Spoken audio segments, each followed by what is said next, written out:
Hello viewers, হোয়াটসঅ্যাপে চ্যাটিংয়ের জায়গা এখান থেকে কিভাবে থিম ওয়ালপেপারটা চেঞ্জ করে নিয়ে নিতে হয় এই ভিডিওর মাধ্যমে পেয়ে যাবেন। তো ভিডিওটা পুরো দেখবেন, ভিডিও পুরো না দেখলে কিছুই বুঝতে পারবেন না। তো আমি দেখাচ্ছি বিভিন্ন ধরনের বিভিন্ন থিমস ওয়ালপেপার কিভাবে চেঞ্জ করে নিয়ে নিতে হয়।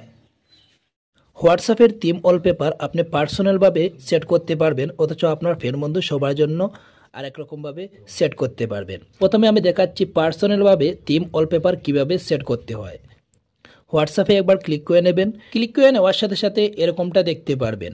এখান থেকে আপনার ফ্রেন্ড বন্ধু যেই হোক না কেন, আপনি যাকে টার্গেট করছেন, আপনি ওনার পার্সোনালভাবে থিম ওয়ালপেপার সেট করতে চান, ওনার নামের উপরে একবার ক্লিক করে নেবেন। ক্লিক করে নেওয়ার সাথে সাথে এরকমটা দেখতে পারবেন। উপরে দেখতে পাচ্ছেন 3 ডট আছে, 3 ডটে একবার ক্লিক করে নেবেন। ক্লিক করে নেওয়ার সাথে সাথে এরকমটা দেখতে পারবেন। এখানে দেখতে পাচ্ছেন ওয়ালপেপারে একবার ক্লিক করে নেবেন। ক্লিক করে নেওয়ার সাথে সাথে এখান থেকে 4টা অপশন দেখতে পাচ্ছেন। মাই ফটো, এটা হচ্ছে আপনার মোবাইলে যে ফটো আছে, এখান থেকে চাইলে মোবাইলের ফটোর থেকেও আপনি চাইলে থিম ওয়ালপেপার সেট করতে পারবেন। বাকি যে 3টা রয়েছে এটা হচ্ছে হোয়াটসঅ্যাপের থিম ওয়ালপেপার। এখান থেকে ক্লিক করে আপনার ইচ্ছামতো থিম ওয়ালপেপার সেট করতে পারবেন। দেখতে পাচ্ছেন এখান থেকেও চাইলে আপনার ইচ্ছামতো থিম ওয়ালপেপার সেট করতে পারবেন। এটাতেও ক্লিক করে এখান থেকে চাইলে আপনার ইচ্ছামতো থিম ওয়ালপেপার সেট করতে পারবেন। আপনি কোথা থেকে থিম ওয়ালপেপার সেট করতে চান এটার উপরে একবার ক্লিক করে নেবেন। আপনার মোবাইলের ফটোর থেকে আপনি থিম ওয়ালপেপার রাখতে চান নাকি হোয়াটসঅ্যাপের থিম ওয়ালপেপার রাখতে চান, এটার উপরে একবার ক্লিক করে নেবেন। তো আমি এটার উপরে ক্লিক করে নিলাম। ক্লিক করে নেওয়ার সাথে সাথে এরকমটা দেখতে পারবেন। এখান থেকে আপনার পছন্দ মতো থিম ওয়ালপেপার সেট করতে পারবেন। এখানে যেটা আপনার পছন্দ হয় এটা এখান থেকে সেট করতে পারেন। এই গ্যালারি থেকে হোক, যেখান থেকে আপনার পছন্দ হয় এখান থেকে একটা সিলেক্ট করে নেবেন। ঠিক আছে, তো আমি এখান থেকে একটা সিলেক্ট করে নিচ্ছি। যেমন এটা আমি সিলেক্ট করে নিলাম।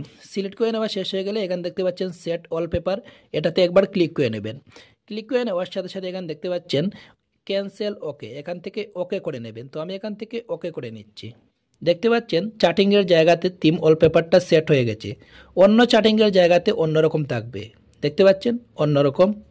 তো এরকমভাবে আপনি চাইলে পার্সোনালভাবে আপনার ফ্রেন্ড বন্ধু, আপনার প্রিয় যেই হোক না কেন, এরকমভাবে থিম ওয়ালপেপার সেট করতে পারবেন। 3 ডটে ক্লিক করে এখান থেকে ওয়ালপেপারে ক্লিক করবেন। এখান থেকে যে কোনো একটাতে ক্লিক করে এখান থেকে আপনার ইচ্ছা মতো থিম ওয়ালপেপার সেট করতে পারবেন। আপনি পার্সোনালভাবে সেট করতে পারবেন। দেখতে পাচ্ছেন এখান থেকে আপনার মোবাইলের গ্যালারি থেকেও সেট করতে পারবেন। পার্সোনালভাবে আপনার ফ্রেন্ড বন্ধুর চ্যাটিংয়ের জায়গাতে যদি আপনার ফটো বা অন্য কারো ফটো রাখতে চান, এজন্য যেটা করতে হবে, আপনি যার হোয়াটসঅ্যাপের চ্যাটিংয়ের জায়গাতে আপনার ফটো বা অন্য কারো ফটো রাখতে চান, ওনার নামের উপরে একবার ক্লিক করে নেবেন। ক্লিক করে নেওয়া শেষ হয়ে গেলে এখানে দেখতে পাচ্ছেন 3 ডট আছে, 3 ডটে একবার ক্লিক করে নেবেন।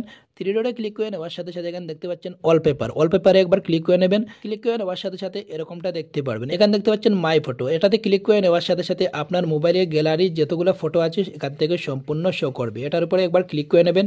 ক্লিক করে নেওয়ার সাথে সাথে এরকমটা দেখতে পারবেন। এখান থেকে ফটো সিলেক্ট করে নেবেন। আপনার যে ফটোটা আপনার পছন্দ হয় এখান থেকে এই ফটোটা সিলেক্ট করে নেবেন। তো আমি এখান থেকে একটা ফটো সিলেক্ট করে নিচ্ছি। ফটো সিলেক্ট করে নেওয়া শেষ হয়ে গেলে এখানে দেখতে পাচ্ছেন সেট ওয়ালপেপার, এটাতে একবার ক্লিক করে নেবেন। ক্লিক করে নেওয়ার সাথে সাথে এখানে দেখতে পাচ্ছেন ক্যান্সেল ওকে, এখান থেকে ওকে করে নেবেন। ওকে করে নেওয়ার সাথে সাথে এখানে দেখতে পাচ্ছেন থিম ওয়ালপেপারে এই ফটোটা সেট হয়ে গেছে। এখানে দেখতে পাচ্ছেন। এখন যেটা দেখাবো, আপনার ফ্রেন্ড বন্ধু সবার জন্য যদি সমানভাবে থিম ওয়ালপেপার সেট করে রাখতে চান, এজন্য যেটা করতে হবে, প্রথমে হোয়াটসঅ্যাপে একবার ক্লিক করে নেবেন। ক্লিক করে নেওয়ার সাথে সাথে এখানে দেখতে পাচ্ছেন 3 ডট আছে, 3 ডটে একবার ক্লিক করে নেবেন।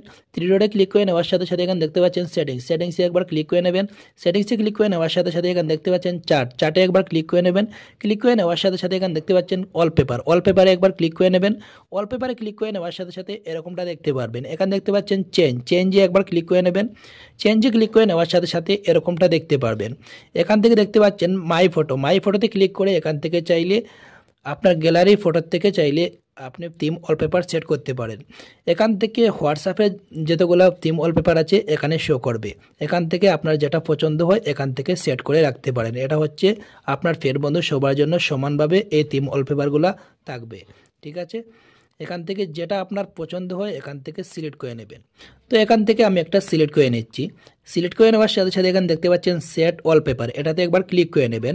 এই থিমস ওয়ালপেপারটা আপনার ফ্রেন্ড বন্ধু সবার চ্যাটিংয়ের জায়গাতে দেখাবে। এখান থেকে ব্যাক করে নেবেন। এখানে দেখতে পাচ্ছেন এই দুইটাতে আমি পার্সোনালভাবে রেখেছিলাম, এগুলা পার্সোনালভাবে দেখাবে। এটাতেও আমি পার্সোনালভাবে একটা থিম ওয়ালপেপার নিজের ফটো দিয়ে রেখেছি। দেখতে পাচ্ছেন আমার ফ্রেন্ড বন্ধু সবার জন্য অন্যরকমভাবে থিমস ওয়ালপেপার সেট করে রেখেছি। সবার জন্য একটা থিমস ওয়ালপেপার সেট করে রেখেছি আর পার্সোনালভাবে থিম ওয়ালপেপার সেট করে রেখেছি। তো ঠিক এরকমভাবে আপনি চাইলে পার্সোনালভাবে থিম ওয়ালপেপার সেট করে রাখতে পারেন, অথচ আপনার ফ্রেন্ড বন্ধু সবার জন্য থিম ওয়ালপেপার সেট করে রাখতে পারেন। তো ভিডিওটা যদি একটুও ভালো লেগে থাকে, ইউটিউবে যদি ভিডিওটা দেখছেন, ইউটিউব চ্যানেলটিতে যদি নতুন হয়ে থাকেন চ্যানেলটিতে সাবস্ক্রাইব করে রাখবেন। আর যদি ফেসবুকে ভিডিওটা দেখছেন, ফেসবুক পেজটি যদি নতুন হয়ে থাকেন ফেসবুক পেজটিতে ফলো করে রাখবেন। আর ভিডিওটা একটু শেয়ার করে অন্য ভিউয়ার্সদেরকেও দেখার সুযোগ করে দেবেন।